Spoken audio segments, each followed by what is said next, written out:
misma alegría de siempre, queremos darles la bienvenida al inicio de un estudio, de un nuevo estudio, de un libro del Evangelio, como lo es el libro de Apocalipsis.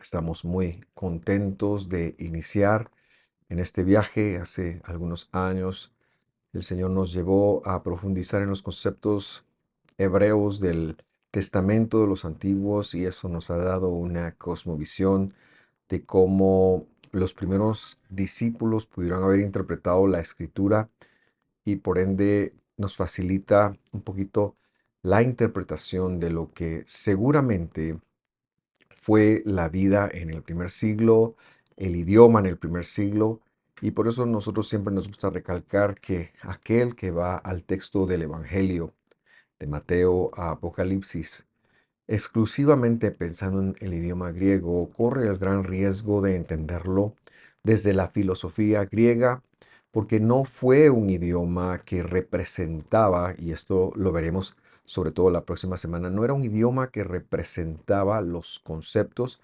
que Jesús y cada uno de sus apóstoles, Pablo incluido, enseñaron, ya que ellos eran judíos en el primer siglo.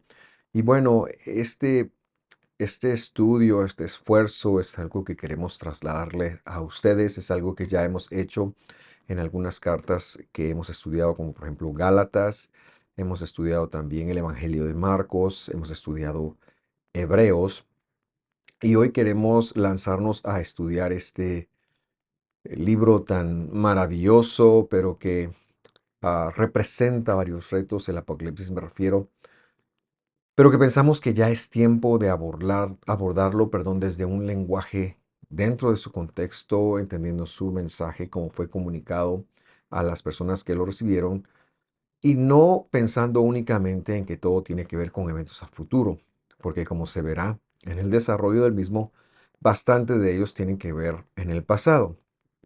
Ahora bien, este libro tiene un lenguaje figurado sin parangón. Y no son pocas las personas que han tratado de dar lectura a este lenguaje. Pero la propuesta que nosotros hacemos hoy se basa en que hay que conocer la mente apocalíptica de la era, no solamente la de Juan, sino la de la era, la cual Dios usará por su revelación, pero también Juan, como un judío del primer siglo, conocía y manejaba. Lo que queremos enfatizar es que Juan usa un lenguaje de figuras, un lenguaje metafórico, contemporáneo de esa época y no contemporáneo a nosotros. Y por lo tanto es importante entender cuáles son las corrientes filosóficas de interpretación bíblica de la época, geográficas como veremos hoy, porque estas nos ayudarán a entender el lenguaje metafórico que es demasiado abundante en este libro y que Juan usa y que él mismo en el versículo 2 del capítulo 1 dirá, como lo veremos la próxima semana. Ahora, si queremos acercarnos entonces a entender lo que Juan o lo que Dios quiso transmitir por medio de Juan, pues entonces tenemos que hacer esto. Y por eso, declarando intenciones el día de hoy, quiero hacer tres cosas con usted en esta introducción. En primer lugar, hablaremos brevemente, porque mucho se puede decir acerca de su autor. En segundo lugar, haremos la mención de un contexto geográfico y su influencia en lo que escribió Juan. Y por último, también tendremos un recorrido histórico de o qué representa la carga teológica y metalingüística de la época.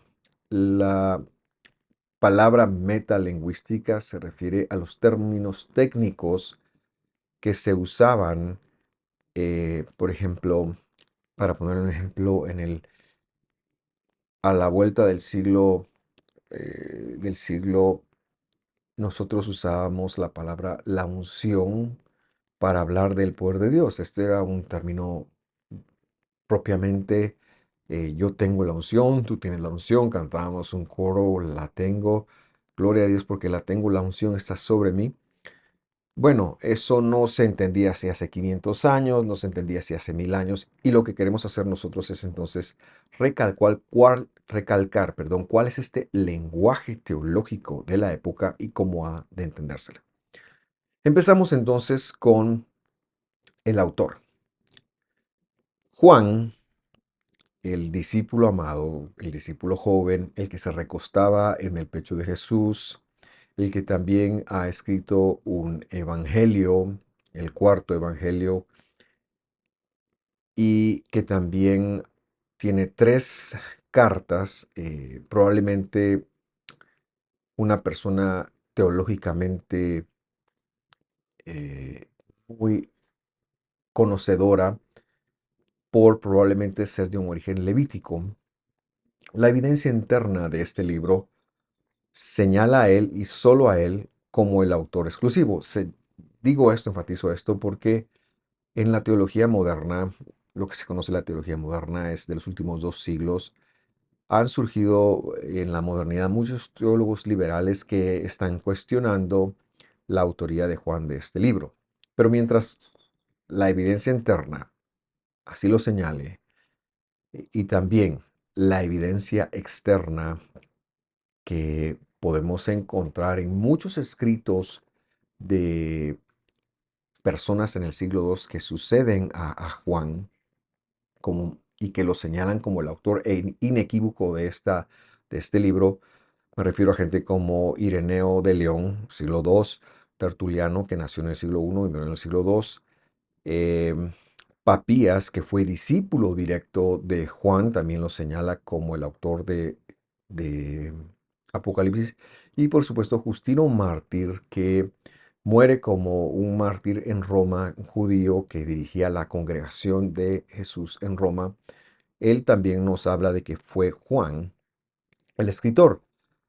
Eh, y por lo tanto decimos que esta evidencia externa es importante porque es muy cercana a cuando esto es escrito, pero también la evidencia interna señalan a Juan. Y si esto no se encuentra una evidencia arqueológica distinta, pues nosotros nos mantenemos en esto porque esto es lo que está escrito. Pero hay un punto muy importante en esto, y es que Juan es un apóstol de Jesús.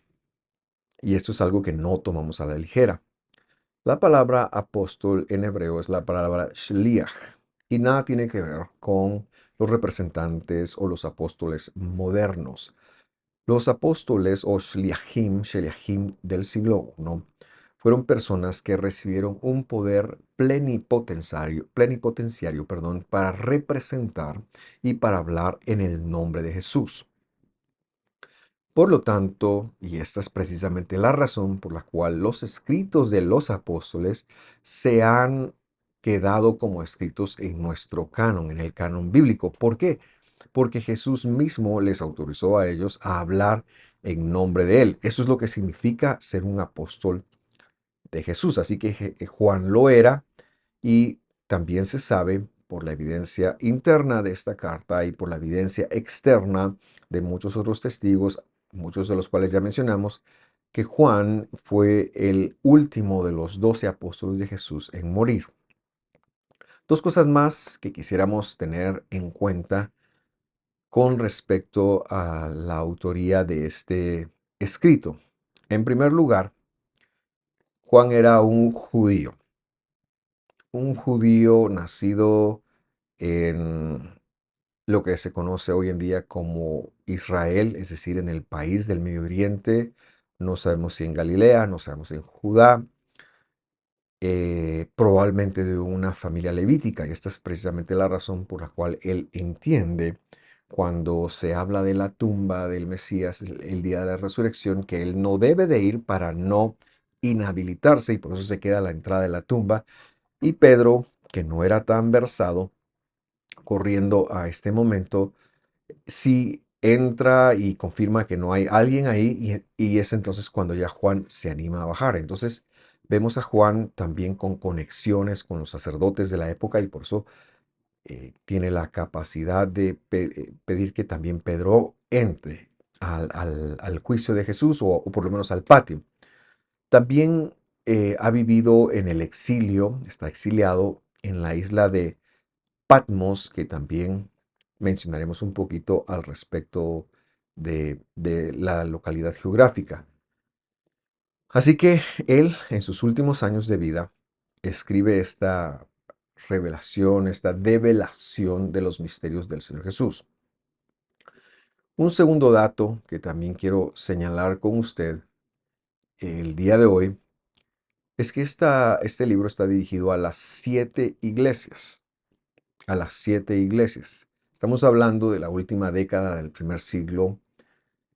Mucho ha cambiado en Jerusalén, muchas cosas han pasado en el imperio.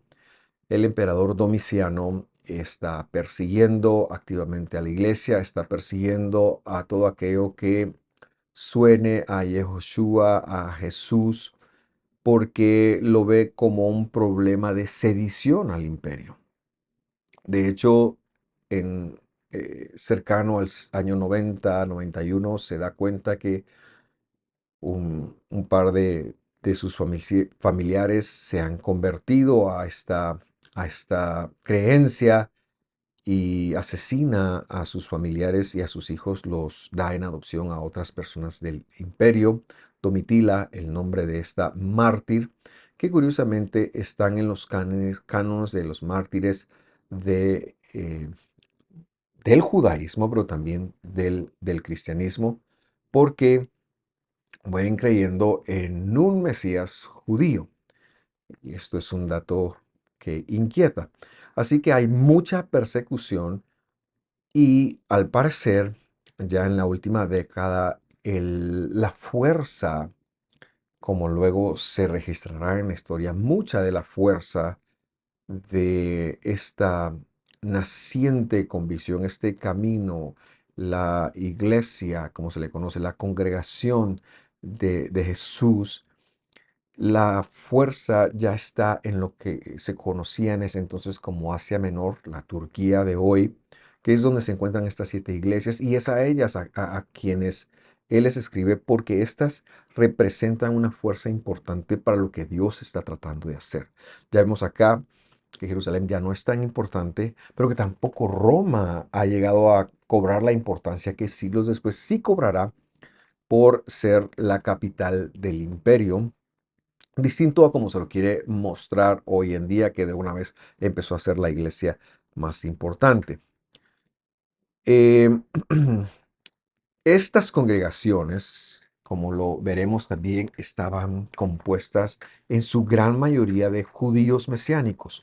No era la mayoría gentil todavía, sino la mayoría eran judíos mesiánicos y por eso entienden mucha de la terminología bíblica, entienden muchas de las figuras metafóricas que el apóstol también brindará a lo largo de la carta, pero también hemos de admitir que ya se encuentra un importante número de gentiles santos, es decir, gente que entró a este movimiento confesando a Jesús, pero que guardaban la Torah del Señor. En el primer siglo, la mayoría de iglesias, creo yo que no está de más decirlo, el pleno de las iglesias, cuando llegaban apóstoles y predicaban, era así con las de Pablo y con las de los demás apóstoles, eh, por tener una mayoría judía,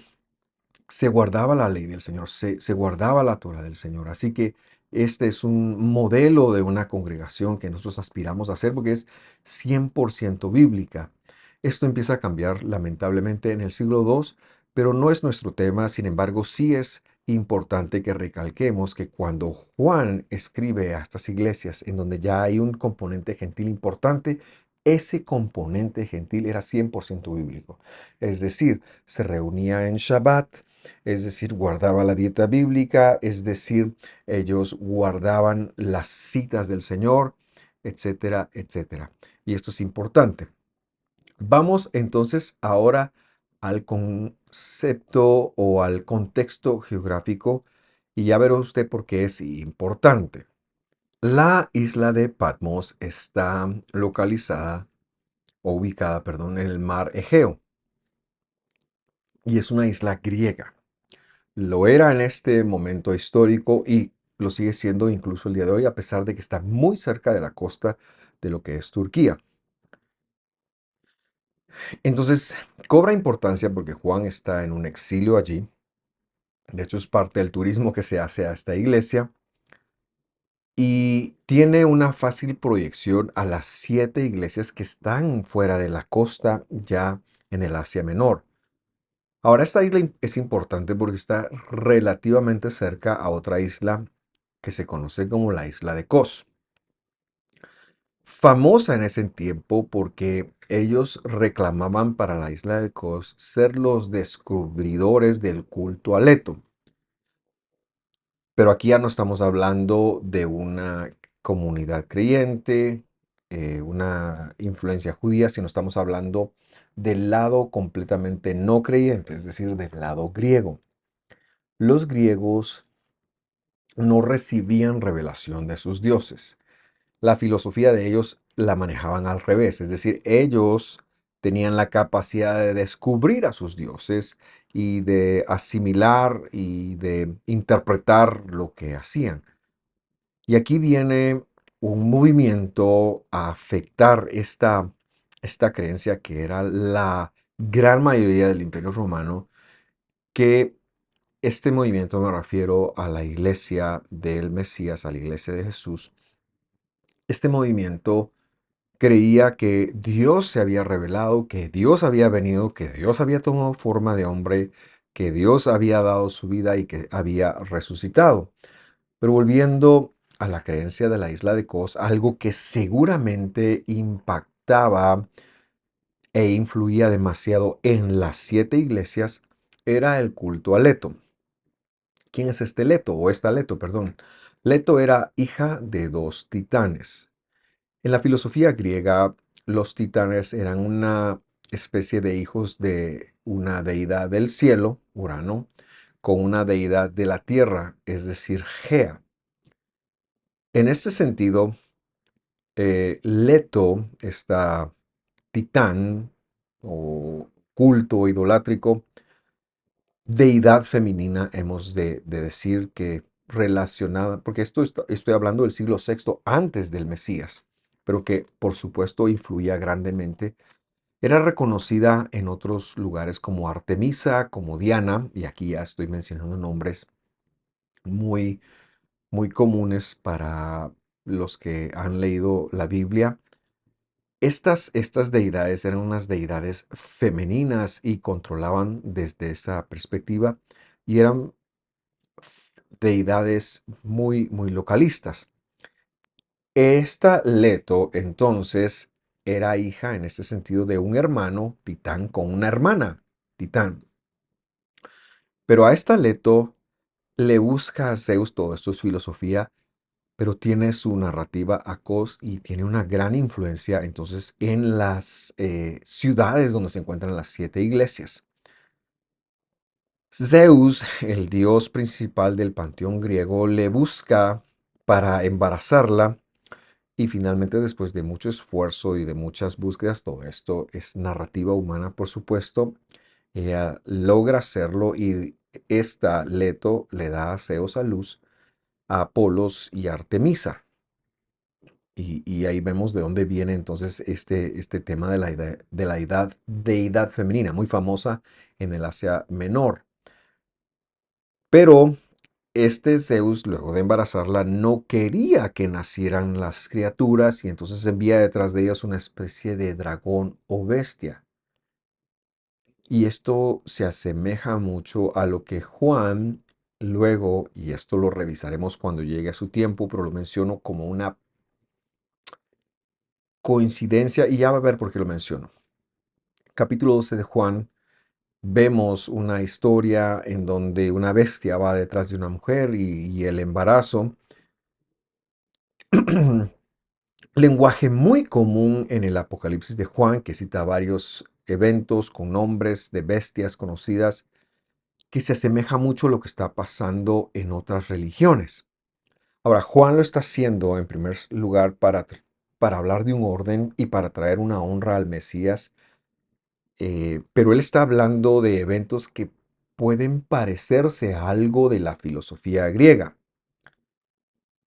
Y es en esto donde muchos teólogos, sobre todo liberales, han pensado que Juan lo que ha querido hacer con Apocalipsis, y por eso lo menciono, es una versión judía de la mitología griega.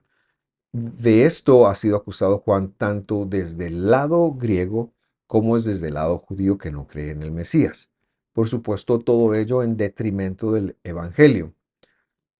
Nosotros, al interpretar el libro de Apocalipsis, iremos desvirtuando esto, iremos desvirtuando esta postura, pues en su calidad de Shliach, apóstol o enviado plenipotenciario de Jesús, Juan está hablando de la revelación de Jesús y las coincidencias en figuras metafóricas son para facilitar la interpretación a aquellos a quienes Juan quería dar, o Dios por medio de Juan quería dar un testimonio.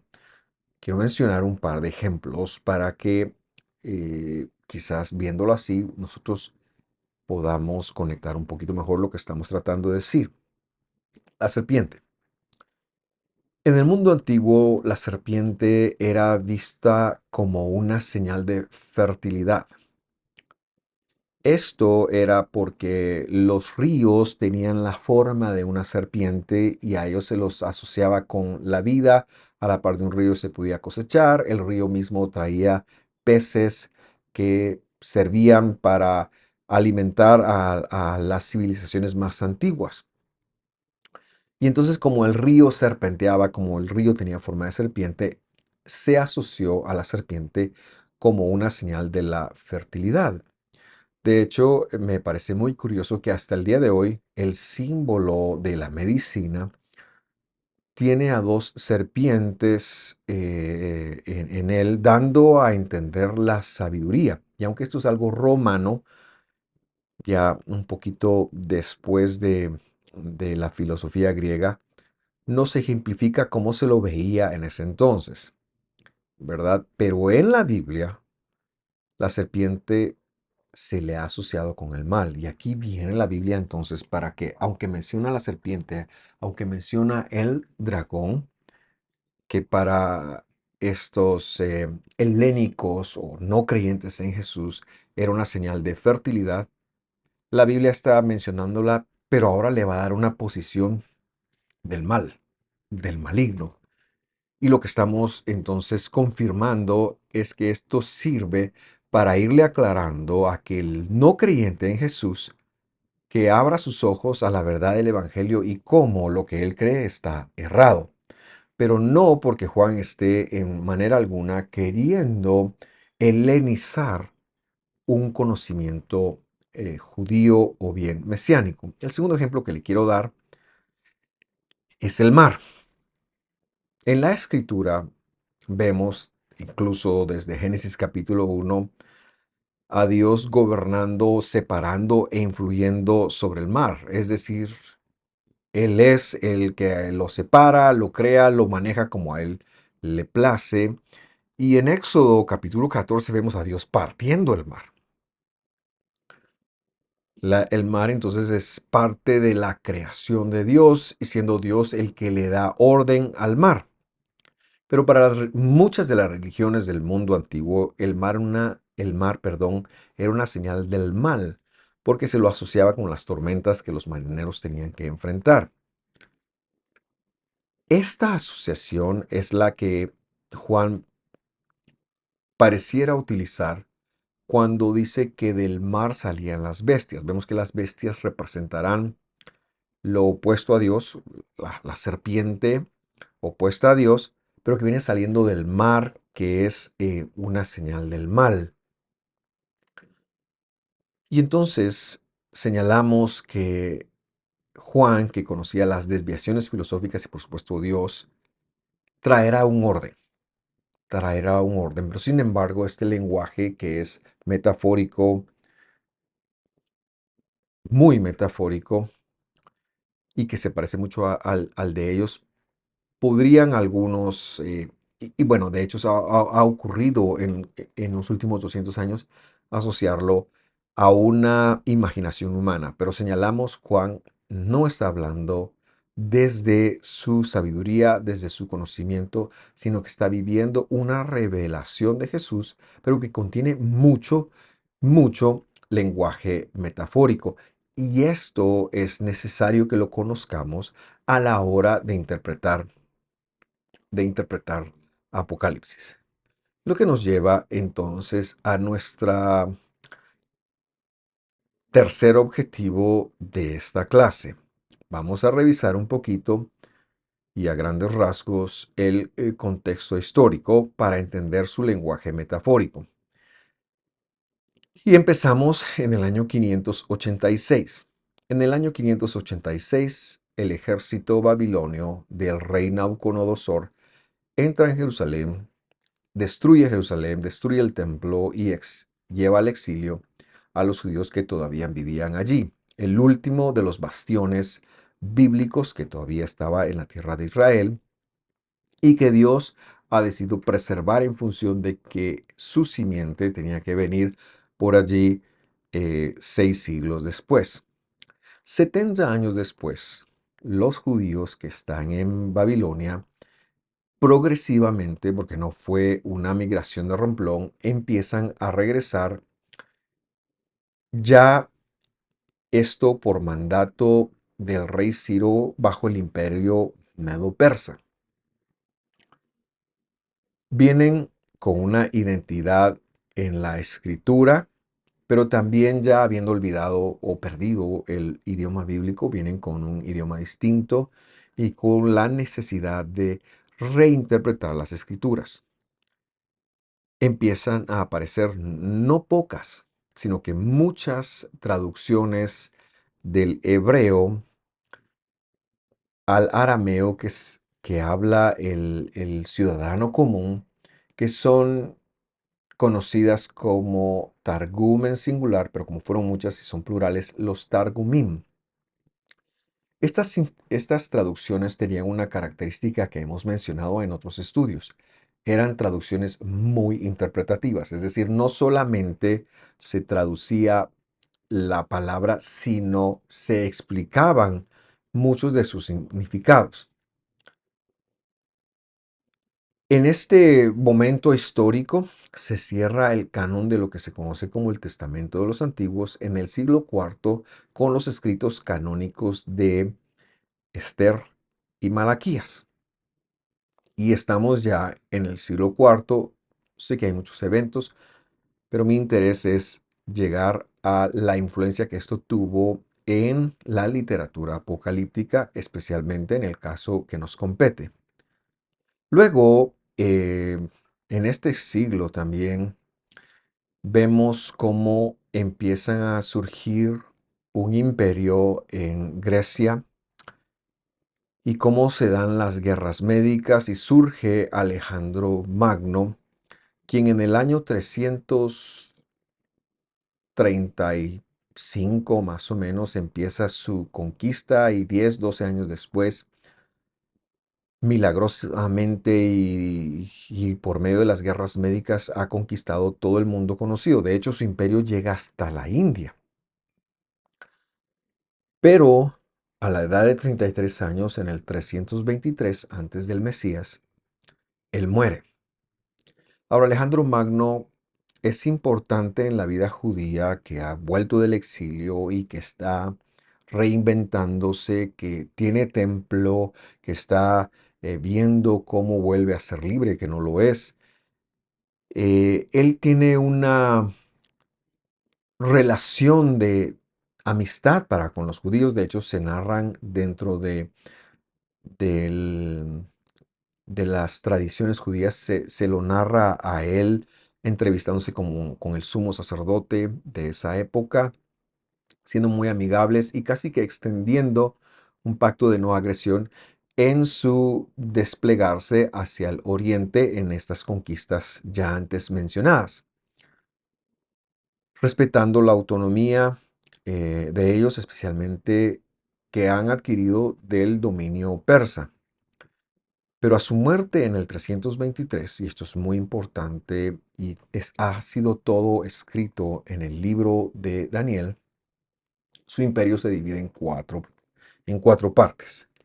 Esta es la cuarta bestia que erróneamente de Daniel, me refiero, que muchos han interpretado como que sea Roma. No, era esta, era Alejandro Magno y el Imperio griego unido eran la tercera bestia, y la cuarta bestia es precisamente esta fracción, este fraccionamiento que se da del Imperio de Alejandro Magno, que es grandísimo y que se divide en cuatro cabezas. Nos interesan dos. Los griegos seleucidas en el Asia Menor, cercanos a Siria más o menos, Antioquía, ¿verdad? Antioquía de Siria, que están en el norte de Israel, y los Ptolomeos, que están en el sur, especialmente en la ciudad de Alejandría, al norte de Egipto, pero al sur del imperio y al sur de Israel. Estas dos fracciones se enfrentan en varias guerras. Los del norte, finalmente, los seleucidas, logran el control y pretenden helenizar como misión todo aquello que ha sido conquistado. Justamente Israel y el departamento judío, le voy a llamar, queda en medio, así que ellos sufren el embate de el celo seleucida en imponer la religión griega helenística, que por supuesto tiene una gran influencia siglos después, incluso en el cristianismo. Esta gente fue tan terrible que hasta llegó a sacrificar un cerdo en el templo, etcétera, etcétera. La intención de los seleucidas era helenizar la vida judía. Y esto, como he mencionado, influyó demasiado en los judíos del siglo III. Segundo, justo por ahí en ese momento también se está traduciendo la Biblia al, al griego, pero esto sucede en Egipto bajo el auspicio de un rey Ptolomeo. Más o menos se piensa, porque no tenemos datos exactos, pero se piensa que en el año 167 antes del del año cero, y tras el atroz acto de un sacrificio de un cerdo en el templo que he mencionado antes, y el decreto de Antíoco Epífanes IV, que prohíbe la vida religiosa, que prohíbe que se lea la Torá, que prohíbe la circuncisión, o lo que se conoce como la vida espiritual judía, Matatías, un descendiente de la casa de los Asmoneos, que eran una fracción levítica, se levanta en una guerra de guerrillas contra los seleucidas, conocida como la Guerra de los Macabeos. Esto está narrado en un libro no canónico judío que se conoce como, bueno, hay cuatro, los libros de los Macabeos, pero parece ser que en la Biblia católica solo están dos. Eh, Empieza entonces una guerra de guerrillas. Hay algunos que dicen que duró 18 años, 17 años, pero la mayoría de autores que consultó este servidor colocan finalmente que en el año 160 antes del Mesías, los guerrilleros judíos liderados por los macabeos, que muchos de ellos han muerto, de hecho Matías muere en esta guerra de guerrillas, finalmente entran a Jerusalén y empiezan una época de independencia judía.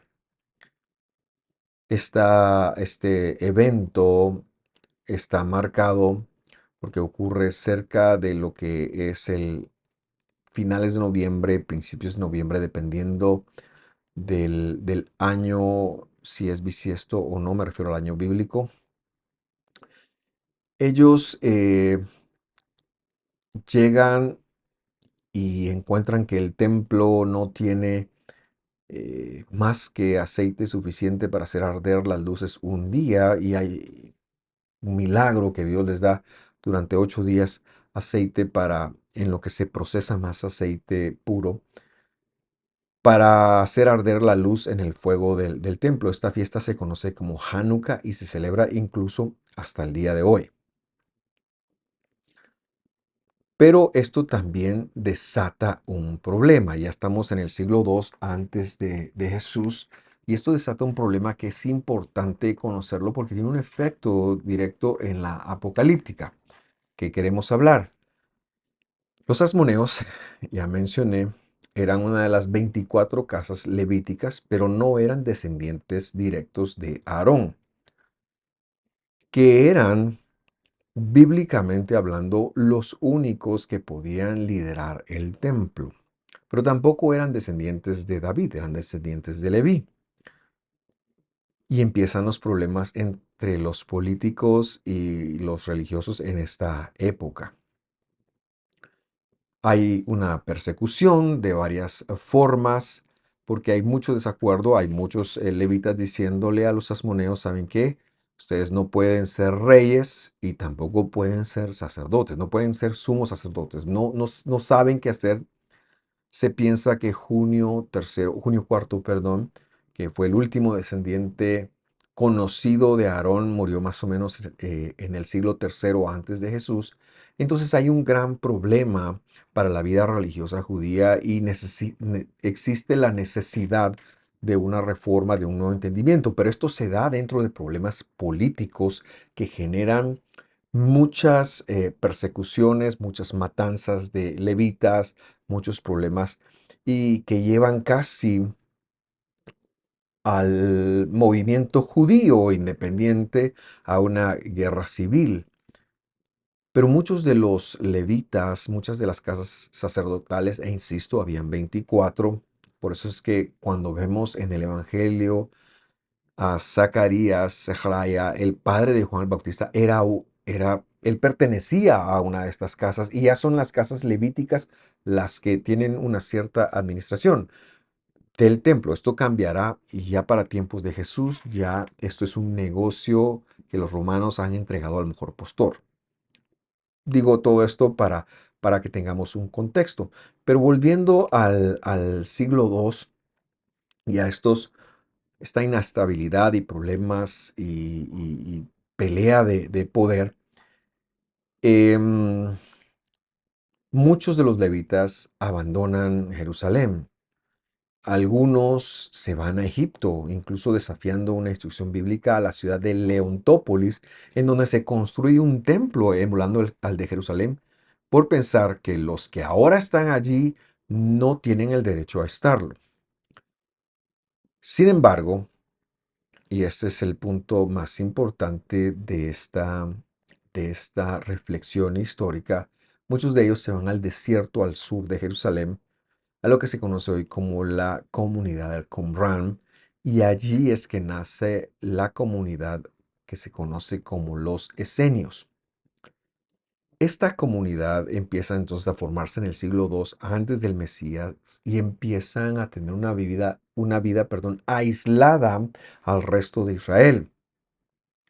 En primer lugar, viven en comunidad, comparten todas las cosas, no existe el derecho a la propiedad privada. Si alguien quiere ser parte del movimiento, tiene que traer todos sus bienes y ponerlos a beneficio de la comunidad.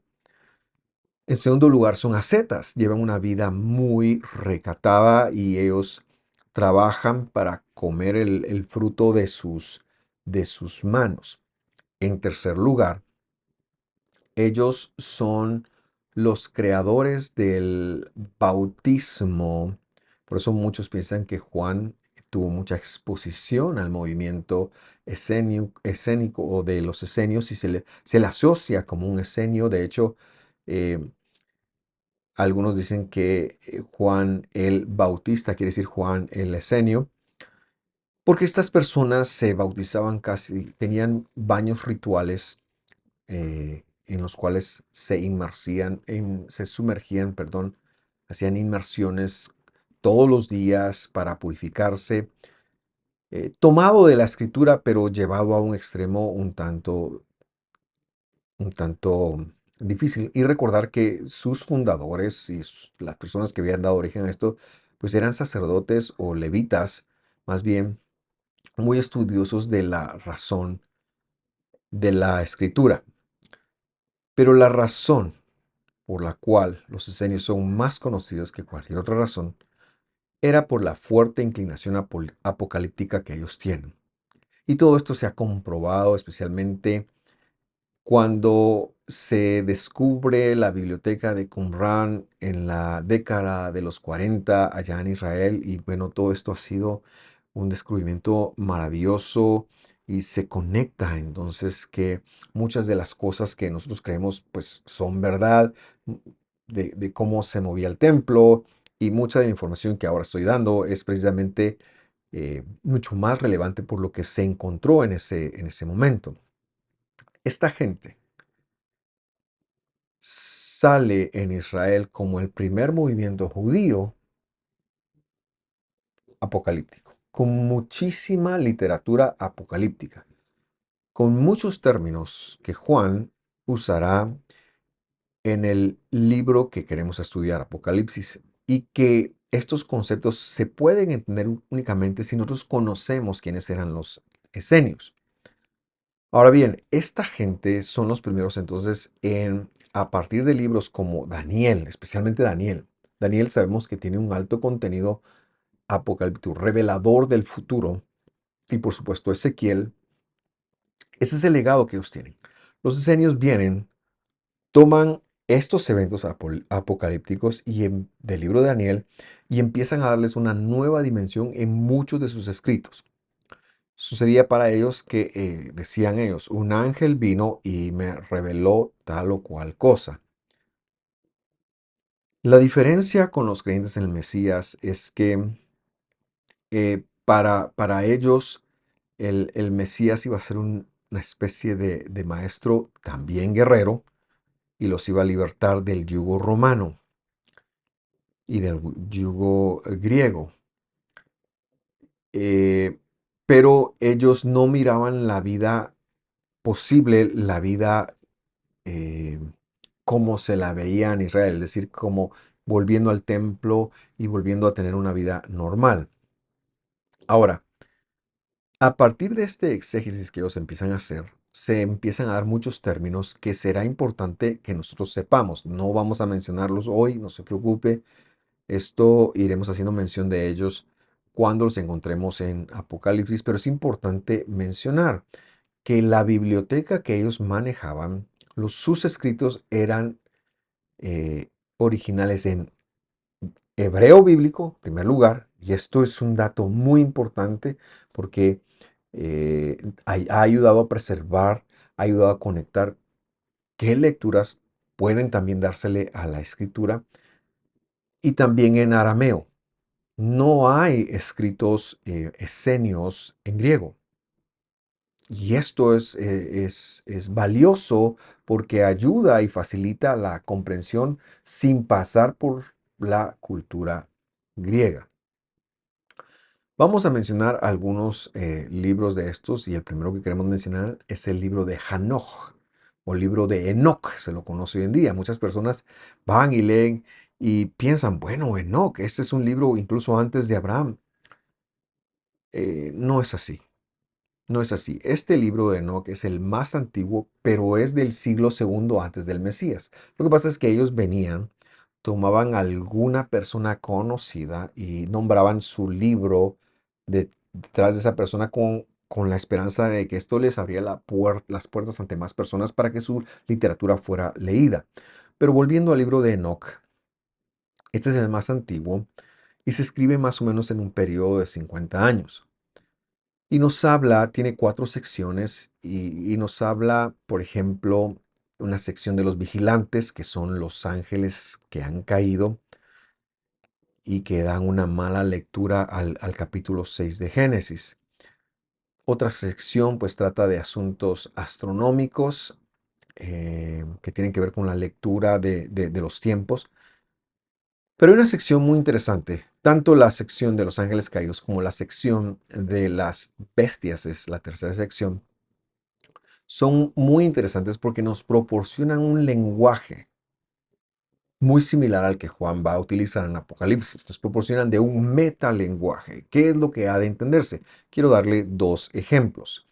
En primer lugar, uno de estos escritos de Enoch dice, un toro blanco parió un cerdo, el cual parió muchos cerdos y un cordero. Y este cordero parió 12 ovejas. Si usted lo oye así, suena apocalíptico. Ahora interpretémoslo, porque ellos lo hicieron. Un toro blanco se está refiriendo a Isaac. Parió un cerdo, se está refiriendo a Esaú. Y este parió muchos cerdos, es decir, la descendencia de Esaú, que ellos asociaban a Roma con Esaú. Y pero también este toro blanco, Isaac, parió un cordero también. Este es Jacob, que parió 12 ovejas. Estos son los 12 hijos de Jacob. Entonces es muy importante eh, conectar esto. También es importante notar que la literatura esenia eh, fueron adaptando, porque en primer lugar las cuatro bestias ya se mencionaron, pero cuando surge Roma, porque Roma no entra en las cuatro bestias de Daniel, cuando surge ellos empiezan a hacer una reinterpretación de Daniel por medio de sus escritos. Veamos el otro ejemplo. Dice también la sección a ver, de las bestias, dice, vi un cordero que subía una montaña de fuego. Y esto se refiere a Moisés subiendo al Sinaí. Este lenguaje ah, tendrá, nos ayudará mucho a entender y a interpretar Apocalipsis.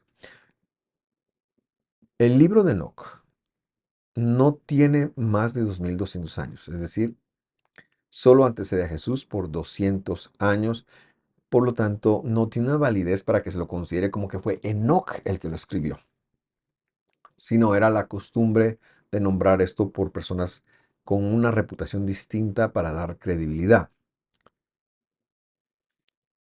Nosotros los citamos acá porque serán necesarios para que tengamos en cuenta el lenguaje de la época, que nos ayudará a entender correctamente y no perdernos en este estudio.